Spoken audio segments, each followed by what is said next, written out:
Hey, by the way, tonight's game, New York wins that outright.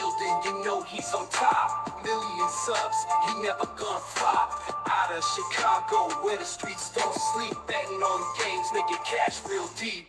Crystal ball for sports, he knows the lines. He's a sports aficionado, the money he finds. From football to basketball, he's always on point. Predicting winners never disappoints. He's got that hustle, that Chicago vibe. Making moves on the streets, cash on the side. With E, you know it's always a bet. He's the king of the game, never forget.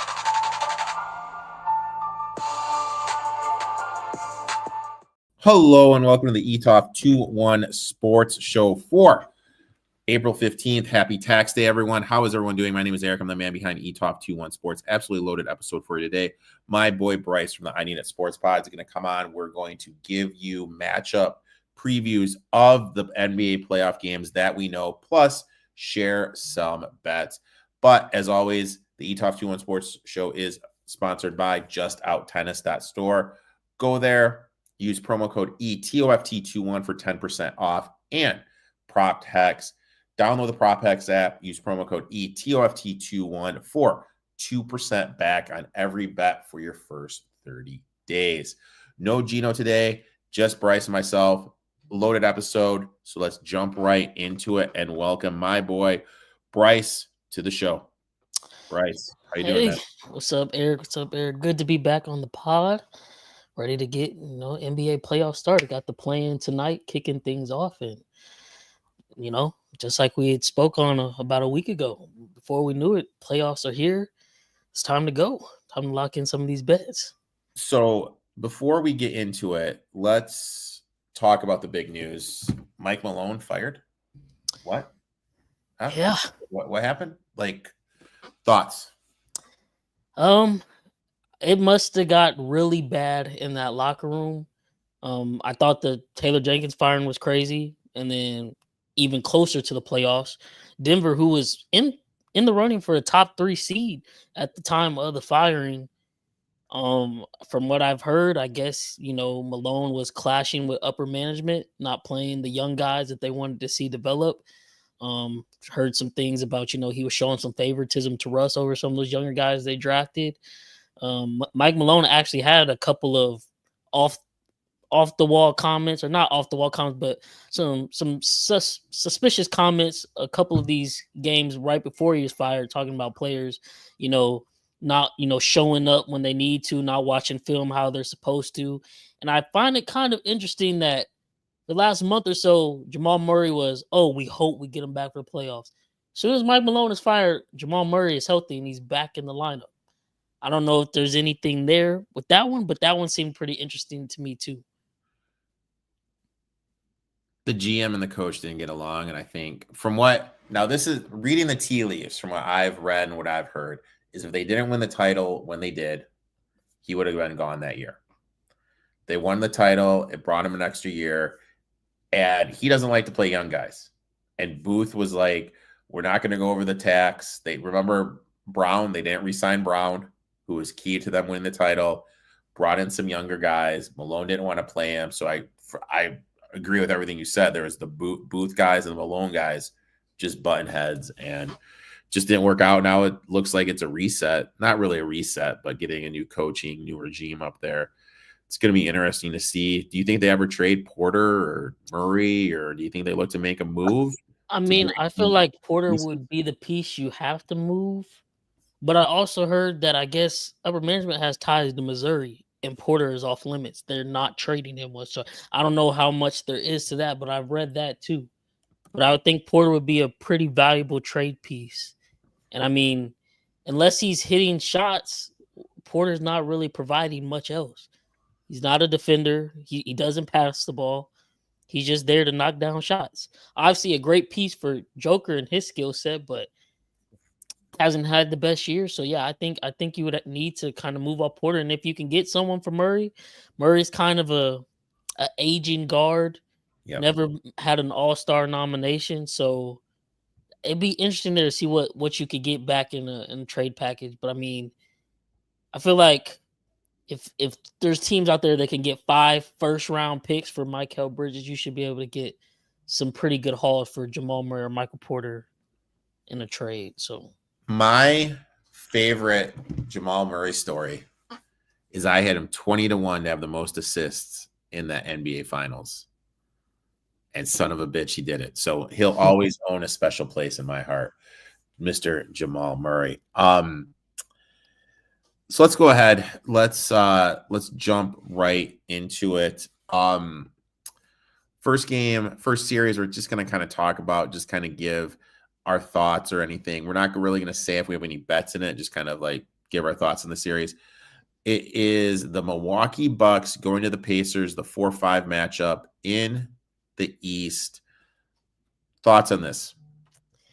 I saved this one for the pod. I mean, I think we might potentially have another Etoft21sports and I need sports spot beer bet. I don't know, man. I just don't like the Bucks in this one. I think the Pacers fast pace, home court advantage. I don't. Maybe you have more details than me, but I know Dame is out to start the playoffs. That's all I seen was a headline. I don't know if there's an exact timeline for that, but I'm gonna assume he's probably not touching the court this series at all. I think it's gonna be hard on Giannis to carry for 7 games straight. And we were actually talking about it in my group chat earlier today with our pod. I didn't realize Giannis. Granted, obviously last year he missed the playoffs because he was out. But Giannis hasn't even won a playoff game since Game 5 in 2022 versus Celtics.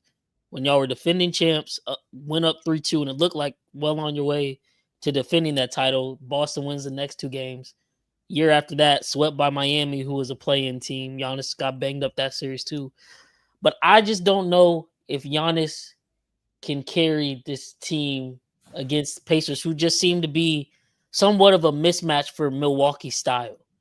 And then at the end of the day, I mean, he's an NBA champion head coach, but that was going on almost 2 decades ago now.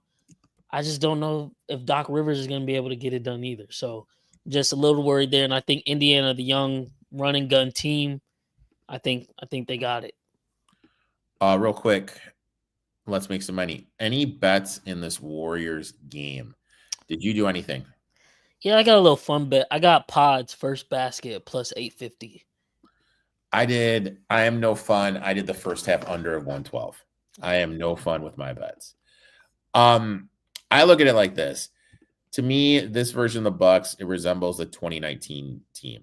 Giannis surrounded by 3 shooters at all times, and either Lopez or Portis at the center. And when I was looking at like the finishing at the rim, the 3-point rate, and everything, the really thing that stood out to me is Indiana prefers attacking the rim over taking 3-pointers.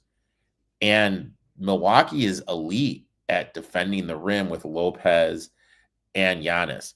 Porter Jr. and Tayshaun Prince have been elite so far, making 3-pointers.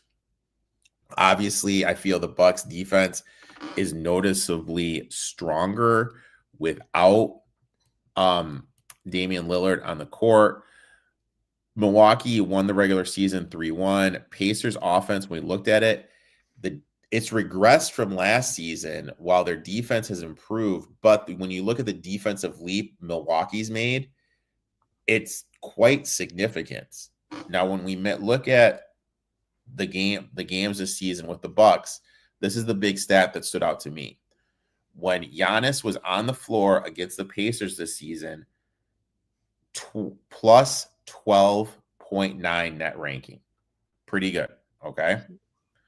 Now, when Dame was on it, the Bucks had a plus 5.1 net ranking against the Pacers. When he was off it, the court, plus 4.1. So that's basically just 1 point. You know what I mean? That's basically the same. So I don't think not having Dame is really going to hurt him as much as people are thinking.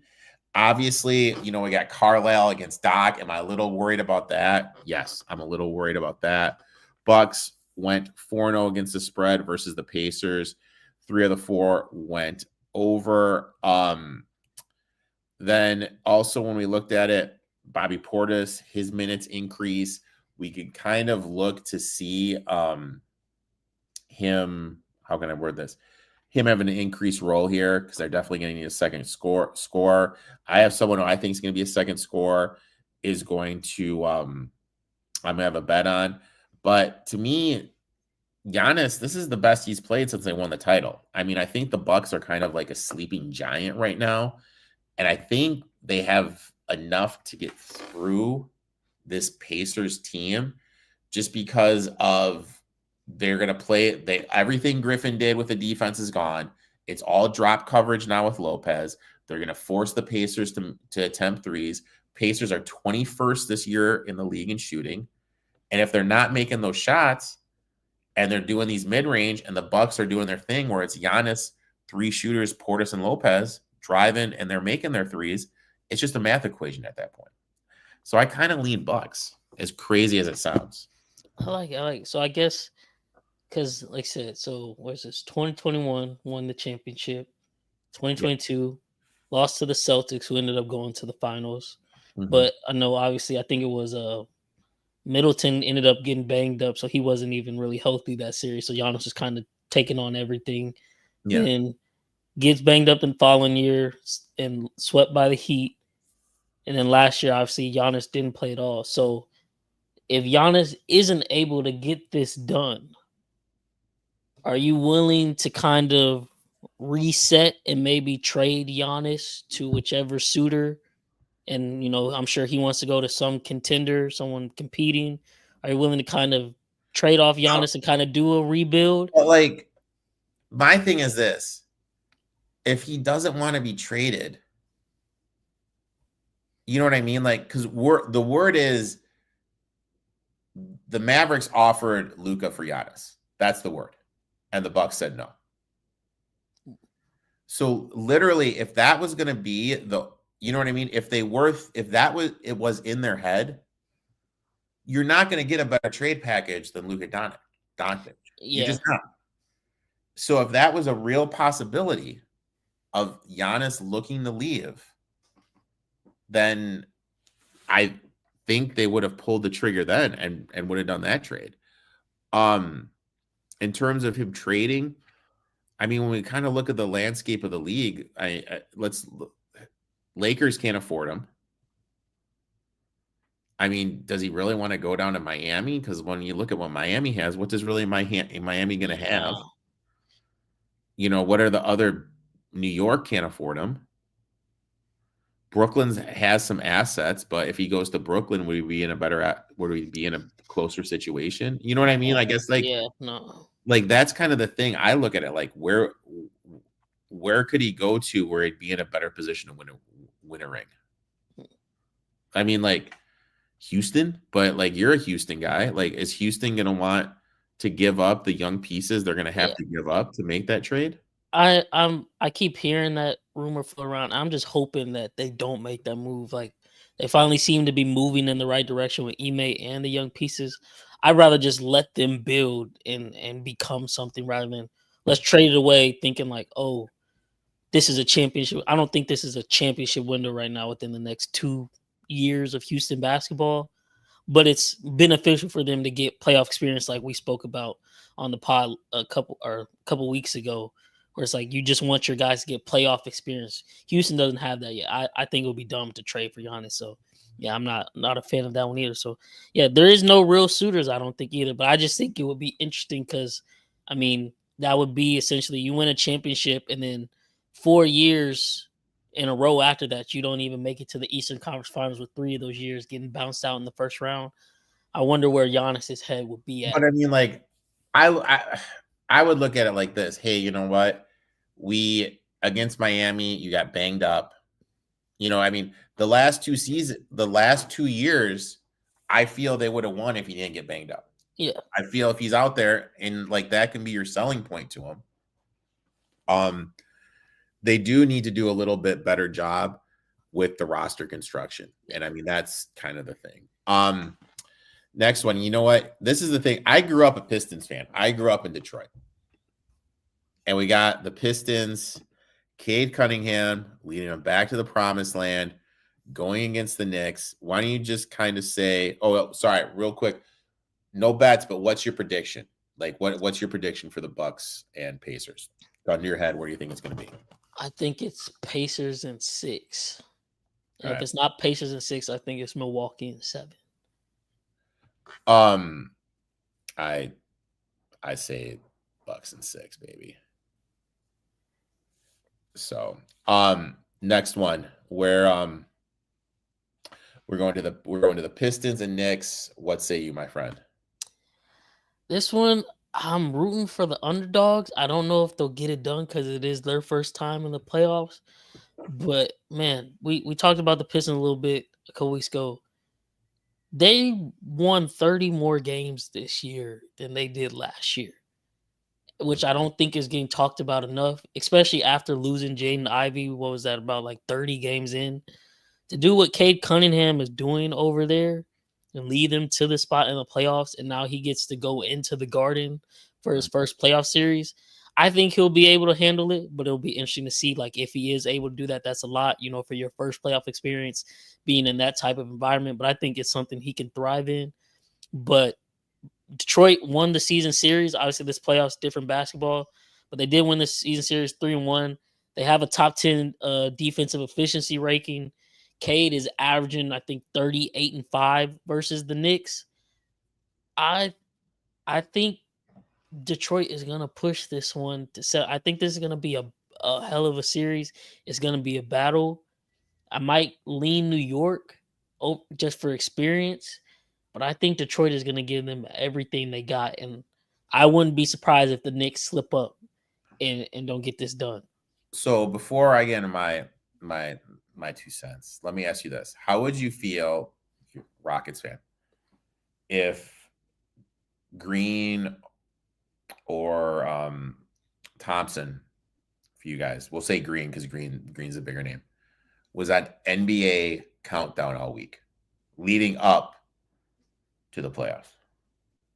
Because that's what Cade's doing. I have no idea why the F he's doing this. He's going to be on ESPN countdown or ESPN pregame show, whatever, all week this week. Oh, because he's in New York? Wow. Yeah. You know what I mean? Like, to me, I don't know. Like, yeah, I don't like that. I Like, don't where's your think it'll focus affect at? him that much. You know what I mean? But because I mean, honestly, what is that? That's like what? Like he's doing the pregame shit. You know what I mean? That's like an hour out of your day at most. But it's not going to affect anything. But it's just a bad visual, especially if he shits the bed. Yeah, it becomes a talking point, even though it's not really any effect. But if he plays bad, it'll be like, oh, well, where was his focus at all week? And this is going to be that. So these are my initial thoughts on this series, and this is one of the first ones announced. Can anyone in the Knicks slow down Cade Cunningham, or is he just going to be able to get what he wants? Mikal Bridges in New York, I don't really think has worked out as everyone else thought it would. It hasn't at all. Defensively, this team has some holes, and one of them is, how is Thibodeau going to be able to hide Jalen Brunson? You know what I mean? Like what? Because Cade's going to be doing pick and roll to try to get Brunson on him. How is he going to hide Brunson defensively? One of the key things I found was the Pistons won the series 3-1, but the Knicks won the starter minutes. So what does that mean? The Pistons won when the Knicks backups were playing. So that was the big thing. But when the starters are going on, the Knicks definitely had the advantage. Now, the Knicks like to switch everything.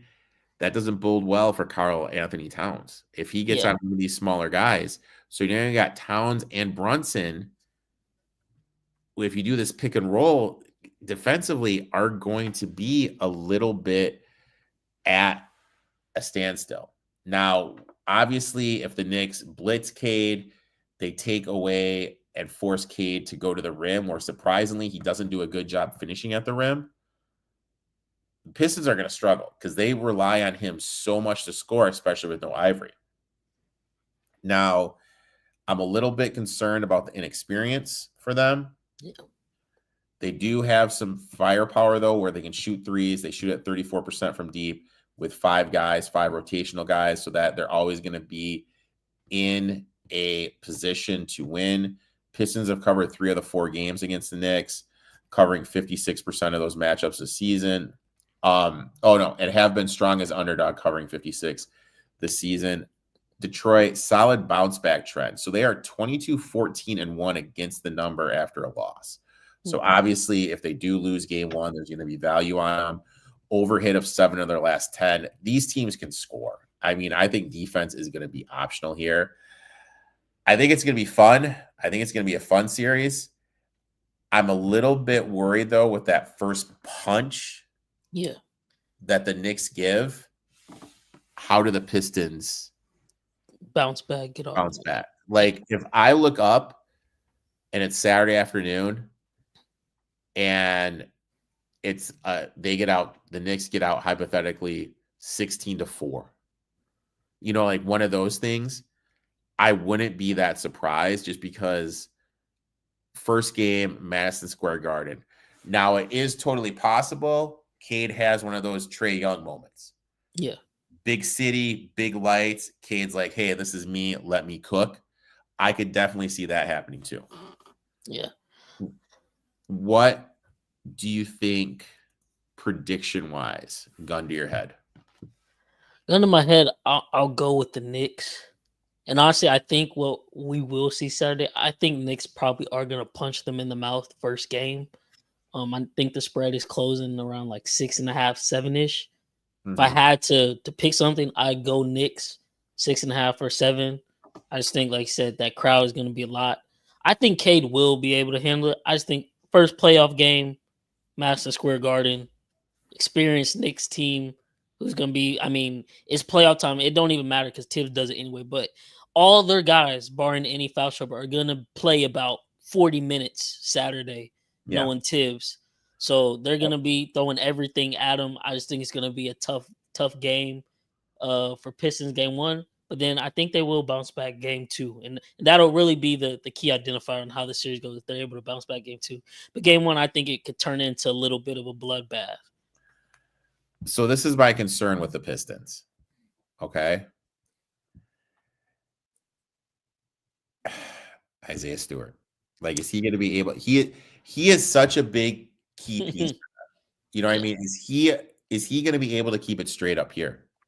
Is he? I was just going to say, does he want to play basketball or does he want to play UFC this week? But I mean, one of the key things is this was the best defensive unit since January 1st. This is a top 10 team in the league since January 1st.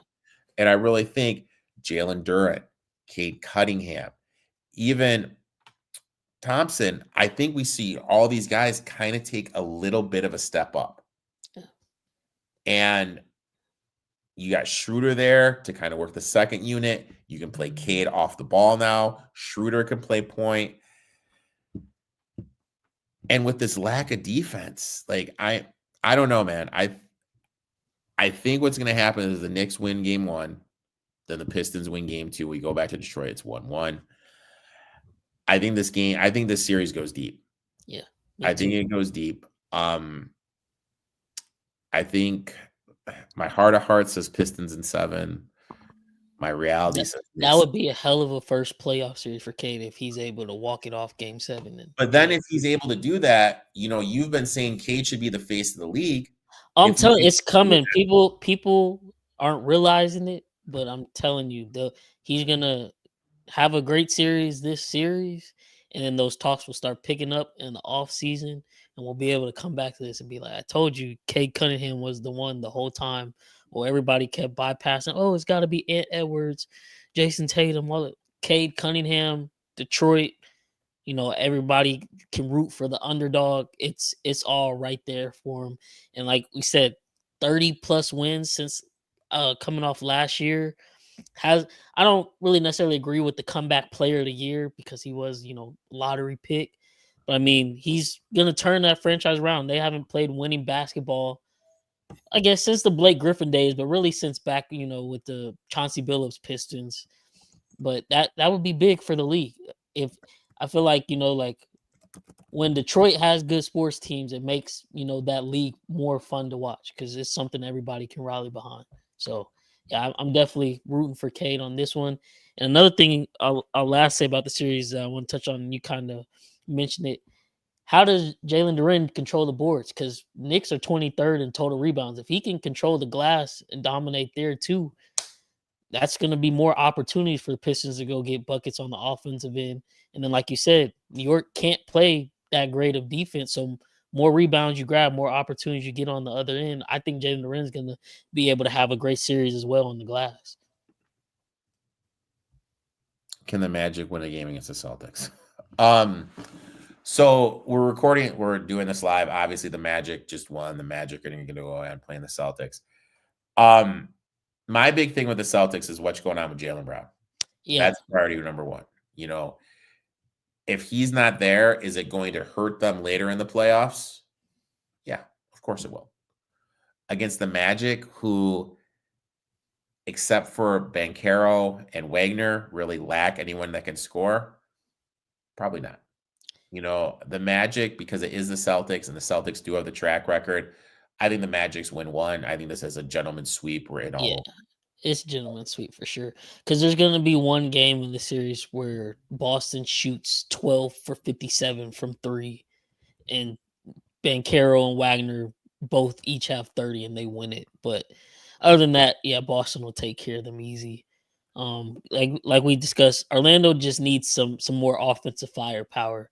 I don't know where they get that from. Maybe the potential like Ja trade you talked about previously, but they got to go get something else to bolster that end of the ball, and then hopefully next year bounce back and stay healthy. Because really, I think health is what screwed them over the most this year. Because if Bankroll and Wagner are healthy for majority of the season, I think the Magic are easily a top 5 seed in the playoffs, not even in this play-in to begin with. So, let's shift our attention over to the West Coast. Some say the best coast. We got the Nuggets against the Clips. What say you, my friend? I'm excited for this one, man. Just as a basketball fan, I'm praying and hoping. From the looks of it, it looks like Kawhi Leonard is back, fully healthy. He looks like the Kawhi Leonard that helped lead Toronto to the championship back in 2019. James Harden, obviously, I'm Houston biased. Wish he could have got us one back in the day. Always have love for him. I know he's going to have a couple games here or there where he just doesn't show up. That's just James Harden in the playoffs. But he's been playing well. I think this Clippers team is dangerous. Given that they're getting the Nuggets with all the turmoil going on in that locker room, I think they can win the series. I still think it's going to be a dogfight. This series is going 6 or 7, but I think Los Angeles Clippers, the way they've been playing, they've been a top 3 net team since the break. Kawhi, I think the past month and a half, 50, 40, 90. Ty Lue, I think, who I always argue is probably a top 2, top 3 coach in the NBA, in my opinion. They got all the makings of a championship team. It's just a matter of can they stay healthy and can they put together their best basketball, which they have been doing. Now they just have to do that in the playoffs. But come playoff time, that usually doesn't happen for them. So I'll wait to see that. But I think they got, if there was ever a time that you wanted to get Denver, it would be right now. Like we just said, Mike Malone's gone 2 weeks ago. Obviously, you got Russell Westbrook, who's probably going to be trying to force because he's playing one of his former teams. And like I said, you get James Harden, Kawhi Leonard, who seem to be hitting their stride at the right time. Norman Powell, very great third piece. Zubac, who's not going to, stop Jokic, but it's a big body that can help, slow or wear Jokic down throughout the game. I think Clippers got a really good shot at this, and I think they take this one. I'm looking at this. Leonard didn't suit up any regular season against Denver. And I found this kind of weird. Due to the in-season tournament, Denver earned home court. They weren't supposed to play, but because of the in-season tournament, they had to play a game right after it, and that's the game Denver won. And then that's why they got Denver's getting home court here. Obviously, you mentioned Ty Lue, one of the best in-game tacticians, huge coaching advantage for the Clippers. You mentioned LA enters it playing some of the best basketball of the season, peaking at the right time. I actually have them 20-1, I think, to win the West, which I absolutely love. Aaron Gordon, he's probably going to draw the assignment for Kawhi. You know, Gordon's physical. He's got the quickness. It's really that's kind of an interesting matchup for me. And then defensively, what do you do with Kawhi? Do you put him on Gordon, who's going to be in the dunker spot, or do you put him on Porter? And if you have him on Porter, what is he going to do? Because Porter's just going to stay out on the wing. He's going to roam, but then you leave Porter open for threes. You know what I mean? Like how defensively, what is Lou going to do? Chris Dunn, I think he's going to give Jamal Murray fits. I think that's one of the key things that people aren't talking about enough. What's the health of Nicholas Batum? I know what the hell Nicholas Batum, he's a spot up shooter. He can create space. You know what I mean? Because when Powell goes out, they really don't have that spot up shooter to create space, which is huge in the playoffs. Can the Nuggets hide Michael Porter Jr. On the defensive end? And then as much as you and I both love the Clippers, we do have to kind of worry about their scoring punch. Are they going to be able to score enough when the game grinds down? If Gordon's doing a good job against Leonard gets hurt again. That's my worry. I do think the Clippers do win the series because the Nuggets are a team I'm looking to fade. I think the Nuggets, we kind of talked about it, are going to be in for a little bit of a reset. Come the off season.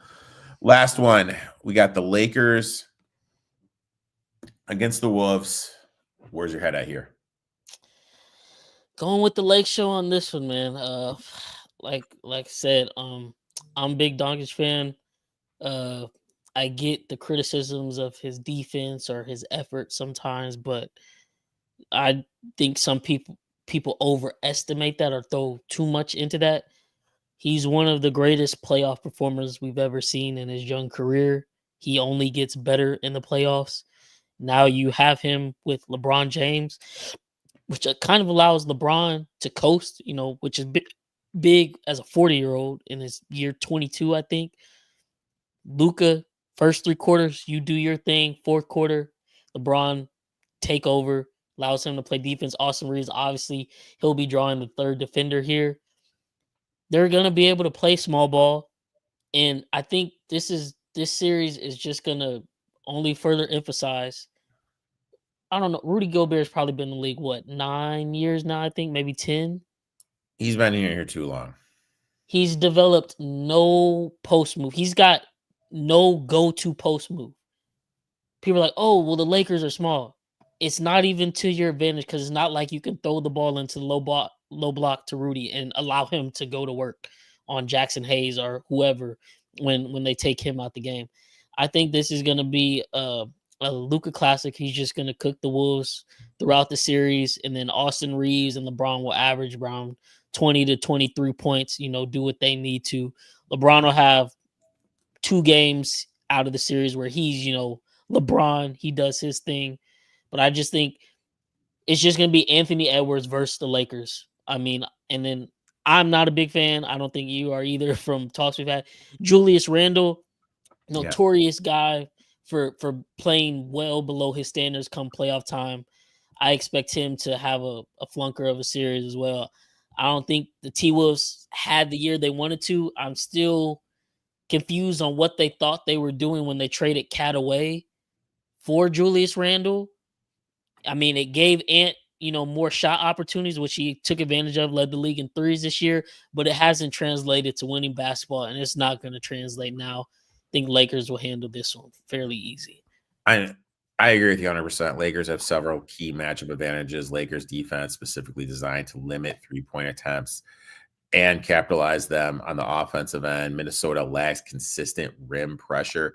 Even when you look at Anthony Edwards, he struggles finishing at the rim. Like, he legitimately is in the bottom 20 this year, finishing in the rim. When we look back at last year's playoffs, Luka had the most success against this Wolves team. Why is it? They have nobody defensively that can guard them. And when they do all that switching, he's like, literally, it's even better for him because, again, they have nobody to hold him. If the Wolves try to do the switch, the pick and roll. Lakers switch everything, which is going to really limit what Minnesota is able to do with their offensive sets. The Lakers' biggest thing is what? Size. You're relying on Jackson Hayes. Do you trust Jackson Hayes? I don't trust Jackson Hayes. But the Wolves don't have that Towns Gobert 1-2 punch anymore. Towns is gone. Yep. Now, do you really want to be running your offense through Julius Randle underneath? I don't, because he's showing me he can't be trusted. And he has done a better job accepting his role as the second option since he's come back.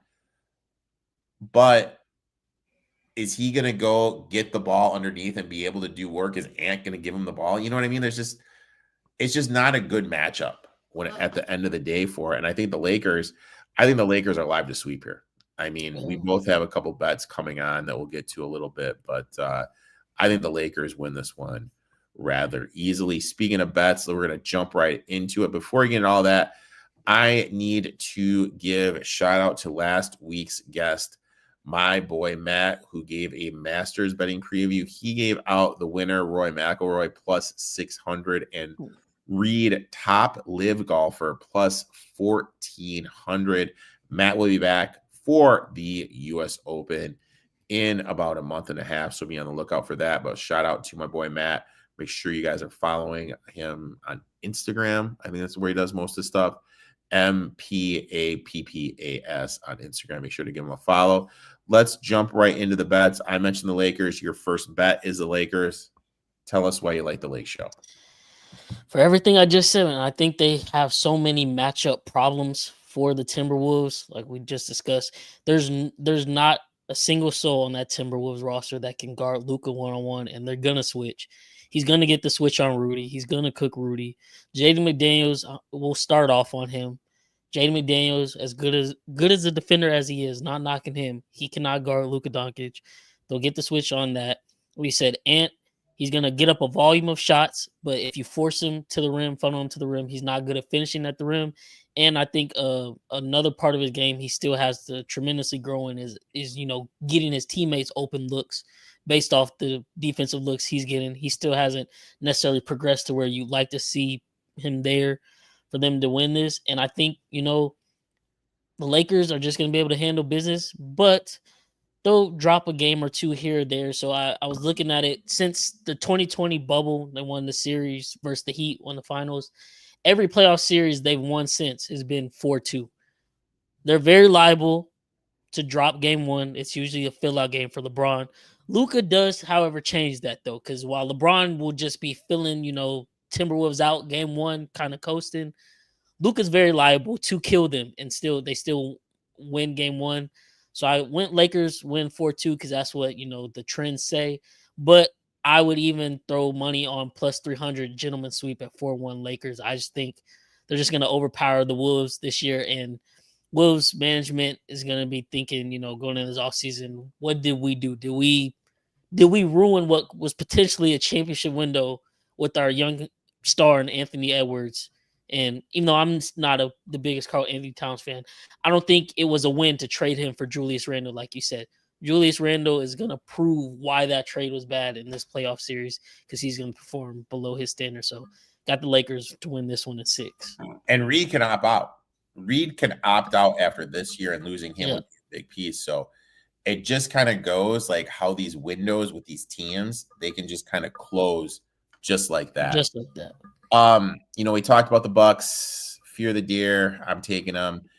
I got them at 5 here. Doc Rivers has a strong track record as an underdog in the first round, 62% against the number overall, 65 as a road dog. I talked about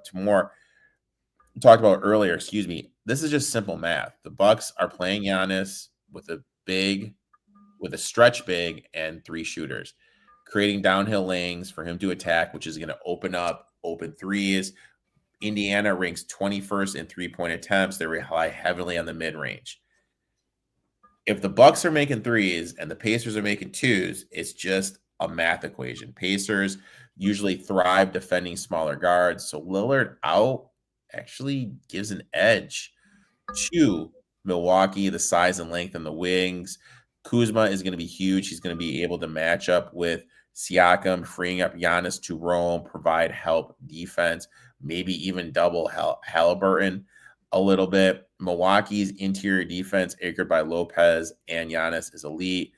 This is the vintage Bucks defense. Lopez is back in drop coverage. No more Griffin experiments with it defensively, which they never really thrived in. Pacers aren't built to punish that with the outside shooting. So what the Bucks give, the Pacers really aren't good at doing. Giannis, in my eyes, he's locked in. He's focused. You mentioned it before. It's been a couple years since he won a game, since a playoff game because of his injuries. I expect he's going to come out aggressive. I expect the Milwaukee to come out aggressive. The shooters and everything, to me, this is a 2019 Bucks all over again. I got the Bucks at +1, +5. I took a sprinkle on the money line at +172. I love this spot for the Bucks. Okay, not mad at it. You know what? We'll probably have to have a beer. We'll have a beer bet for the series. How about that? We'll have a beer bet. We can do that. We can do that one. You are going to the Clippers game next, my friend. Yep. Like I said, this is the healthiest I've seen Kawhi Leonard in the last 6 years or so. It was actually, headed into the Olympics. I was wondering why him and Embiid were on the roster. Kawhi Leonard chose to step away from the team, prioritize his health. Embiid did not. You see where Embiid is at, and you see where Leonard is at. He said, the Clippers organization allowed him to use his team as well as Clippers medical staff to kind of marry the two, create a program to kind of rehab and get his knee back right. And it's proving dividends right now, and he's balling out. Like I said, last month and a half, 50, 40, 90 averages. He's cleared this spot 3 of his last 4. He's playing his best basketball. I think Gordon will start off on him, but I think, honestly, one of the most underrated parts of Kawhi's game is that he's actually really strong. Doesn't necessarily look like it with his frame, but he can back down a lot of people. I think he's gonna be able to muscle Gordon, and I think also they will exploit Denver defense and get switches to where you get Porter Jr. on Kawhi on the low block or from the wing, and from there Kawhi is just gonna be able to operate and kill.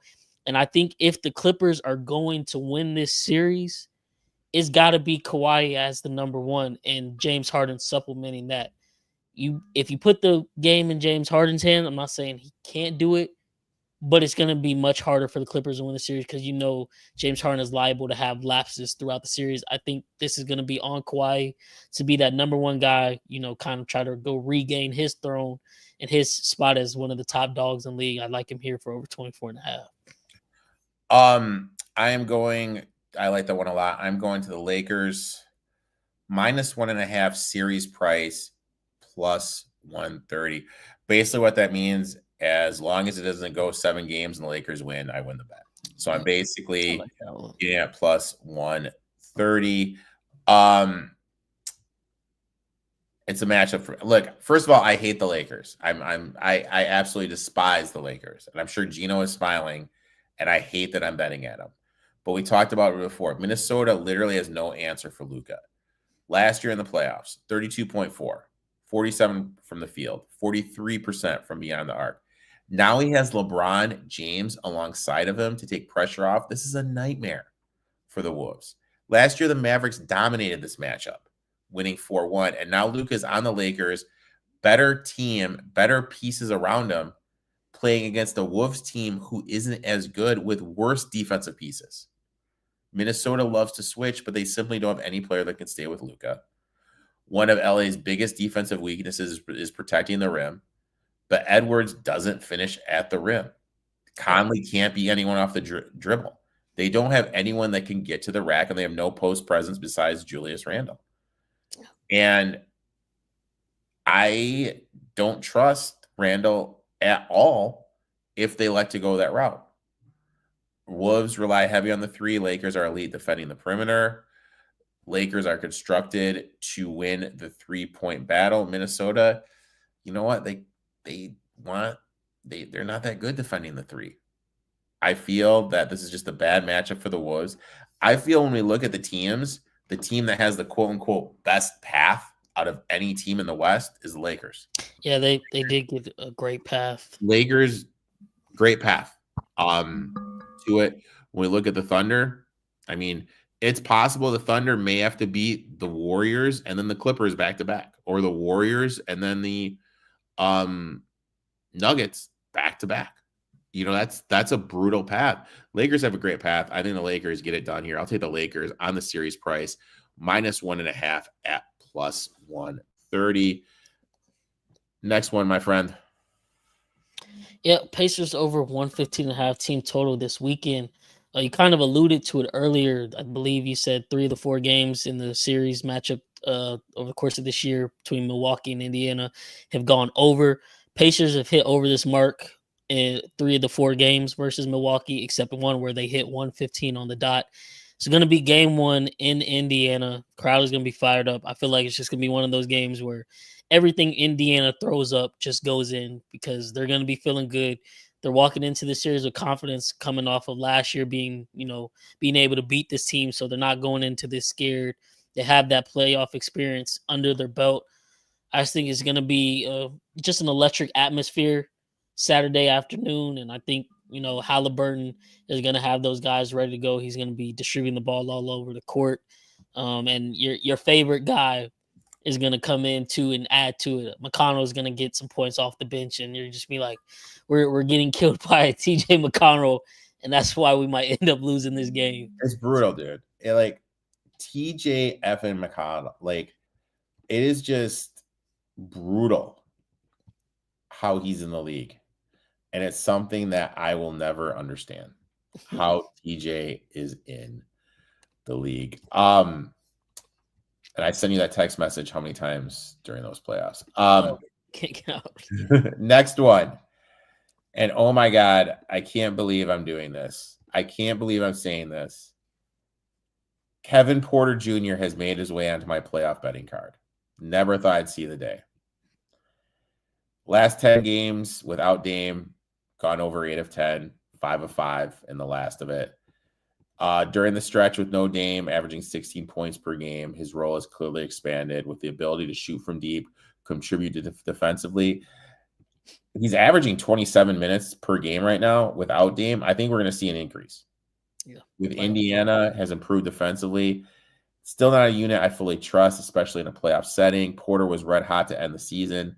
Milwaukee will need a reliable scorer to step up, especially during the minutes Giannis is off the floor. To me, this is Kevin Porter Jr., man. This is Kevin Porter Jr. time. And I'm going to say this right now. I think Doc's going to realize rather quickly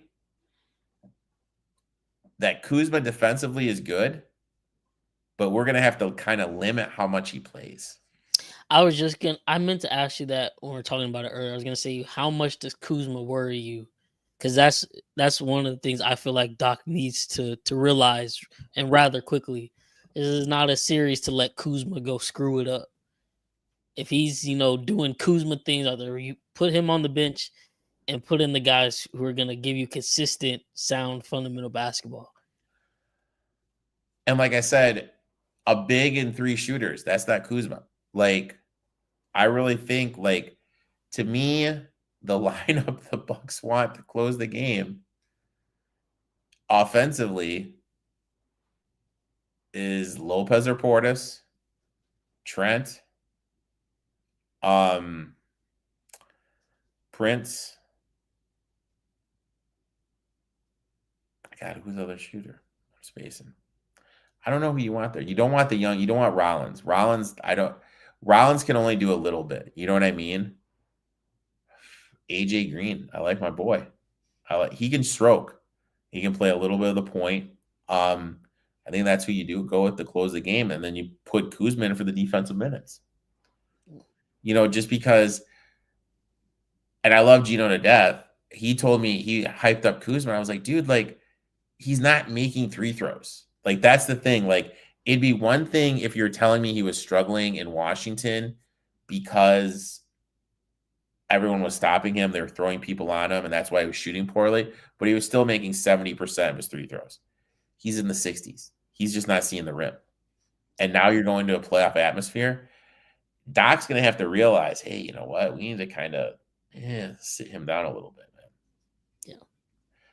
Bryce, I'd like to thank you for coming on, talking a little NBA. Why don't you tell everyone where they can find you on social media and when your podcast will be coming out, my friend? Yes, you can find us at INISPOD. That's short for I Need a Sports Podcast. Me and 3 other of my friends just chopping it up about sports. Believe tomorrow we will be going live for our NBA preview episode. Got some bets loaded up. Gonna have probably a good amount of arguing. Got resident OKC fan and Chris, Lakers fan, and Cam. And then my Rockets are in the playoffs this year, so we finally got a pod where we're all in it. And then our guy Swan, he's kind of in the dumps a bit. He's a Dallas fan. I think he got his final nail in the coffin maybe for his fandom with the Nico comments about, I don't know if you saw that, but Nico said he might upset Dirk or, former Mavs players or management, but he's only worried about what's best for the Mavericks. It's like, I don't know if that was the right comments to make. But yeah, it should be a lot of fun. We're looking to have Erik on throughout the playoffs, and then obviously me and Erik, we're kind of trying to pick up a little show Sunday to recap weekly on the NBA, which would be even better now we got playoff time. So that's where you can find us, and hope you tune in and subscribe. That, like, seriously, like, when you just kind of think about it, like, what was that guy thinking? You know what I mean? Like, I'll never know it. I'll never know.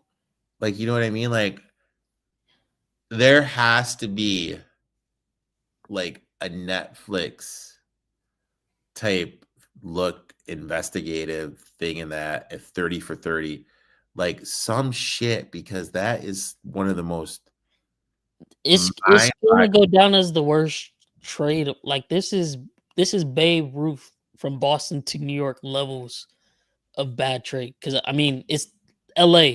Obviously, just the market. They're gonna have star players throughout the years to combine with Luka. Right now, he's got Bron. I'm guessing Bron probably has a year or 2 left, maybe a little more. But I mean, at that point, he'll be like 43, 44. But once LeBron leaves, you don't think the Lakers are gonna be able to get more stars to pair with Luka? If he, ends his career with 3 to 4 championships, and then you look down the line and Dallas hasn't had any playoff success, let alone made it back to the finals, by the time of sudden, like, you're gonna be killing yourself because why make that move? And the nice thing for the Bucks is it kind of hides how bad this Middleton Kuzma trade is. Yeah.